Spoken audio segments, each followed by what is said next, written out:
Sir, life പദ്ധതിക്കായി 2016-17 മുതൽ നൽകിയത് 18,000 കോടിയിലധികം രൂപയാണ്. സർ, 2025-26 ലൈഫ് പദ്ധതിയിലൂടെ കുറഞ്ഞത് 1 ലക്ഷം വീടുകൾ പൂർത്തിയാക്കും. സർ, 25-26 സാമ്പത്തിക വർഷം ലൈഫ് പദ്ധതിക്കായി 1160 കോടി രൂപ വകയിരുത്തുന്നു. സർ, രാജ്യത്ത് കഴിഞ്ഞ 3 വർഷമായി ഏറ്റവും കൂടുതൽ സൗജന്യ ചികിത്സ നൽകുന്ന സംസ്ഥാനം കേരളമാണ്. 3.5 വർഷം കൊണ്ട് 25.17 ലക്ഷം ആകെ 6,788 കോടിയുടെ സൗജന്യ ചികിത്സയാണ് സർ ഈ സർക്കാർ നടപ്പിലാക്കിയത്. സർ, ആരോഗ്യ മേഖലയിലാകെ പദ്ധതികൾക്കായി ഈ സർക്കാർ ഇതിനകം ചെലവഴിച്ചത് 38,126 കോടി രൂപയാണ്. സർ, 25-26 വർഷം ആരോഗ്യ മേഖലയ്ക്ക് 10,431.73 കോടി രൂപ വകയിരുത്തുകയാണ് സർ. സർ, സംസ്ഥാനത്തെ 42 ലക്ഷം കുടുംബങ്ങൾക്ക് പ്രതിവർഷം 5 ലക്ഷം രൂപ വരെ സൗജന്യ ചികിത്സ നൽകുന്ന കാരുണ്യ ആരോഗ്യ സുരക്ഷാ പദ്ധതിക്ക് ഈ സർക്കാർ ഇതിനകം നൽകിയത് 3,967.3 കോടി രൂപയാണ്. പ്രതിവർഷം 1,300 കോടിയിലധികമാണ് സർ. സർ, ബജറ്റിൽ നീക്കിവെക്കുന്ന തുകയേക്കാൾ അധികരിച്ച തുകയാണ് ഓരോ വർഷവും കാരുണ്യ പദ്ധതിക്ക് നൽകുന്നത്. സർ, 25-26 കാരുണ്യ ആരോഗ്യ സുരക്ഷാ പദ്ധതിക്കായി ആദ്യഘട്ടമായി 700 കോടി രൂപ അനുവദിക്കുന്നു.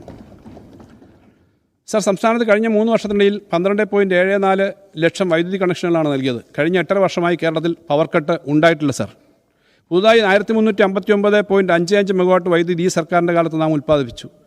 സർ, ഈ സർക്കാരിൻ്റെ കാലത്ത് ഗ്രാമനഗര മേഖലകളായി 20,28,424 കുടിവെള്ള കണക്ഷനുകളാണ് പുതുതായിട്ട് അനുവദിച്ച് നൽകിയത്. സർ, 3 വർഷം കൊണ്ട് 1,80,887 കുടുംബങ്ങൾക്ക് സംസ്ഥാനത്ത് പട്ടയം വിതരണം ചെയ്തു. കഴിഞ്ഞ 1.5 വർഷം കൊണ്ട് സംസ്ഥാനത്തെ 5.58 ലക്ഷം ഹെക്ടർ ഭൂമി ഡിജിറ്റൽ സർവേയിലൂടെ അളന്ന് തിട്ടപ്പെടുത്തി സർ. രാജ്യത്തെ പല സംസ്ഥാനങ്ങളും ഈ സംവിധാനം മനസ്സിലാക്കുന്നതിനും പഠിക്കുന്നതിനുമായി കേരളത്തിലേക്ക് എത്തി. സർ, ഈ സർക്കാരിൻ്റെ കാലത്ത് പൊതുമരാമത്ത് വകുപ്പിൻ്റെ കീഴിലുള്ള 29,522 കിലോമീറ്റർ റോഡിൽ 17,483.8 കിലോമീറ്ററും BMBC നിലവാരത്തിലേക്ക് ഉയർത്തി. സർ, 100-ലധികം പാലങ്ങൾ നിർമ്മിച്ചു. 180ഓളം പാലങ്ങൾ ഉടൻ പൂർത്തീകരിക്കാൻ പോകുന്നു. സർ, 2025-26 വർഷത്തിൽ സംസ്ഥാനത്തെ പൊതുമരാമത്ത് റോഡുകൾക്കും പാലങ്ങൾക്കുമായി 3,061 കോടി രൂപ വകയിരുത്തുന്നു. കിഫ്ബിയും റീബിൽഡ് കേരളയും വഴി നടക്കുന്ന നിർമ്മാണ പ്രവർത്തനങ്ങൾക്ക് പുറമെയാണിത് സർ. സർ, ഈ സർക്കാരിൻ്റെ കാലത്ത് 5,04,830 പേർക്ക് പുതിയ റേഷൻ കാർഡുകൾ അനുവദിച്ചു. KSRTCക്ക് 3.5 വർഷം കൊണ്ട് ഈ സർക്കാർ നൽകിയത് 6,965 കോടി രൂപയാണ്.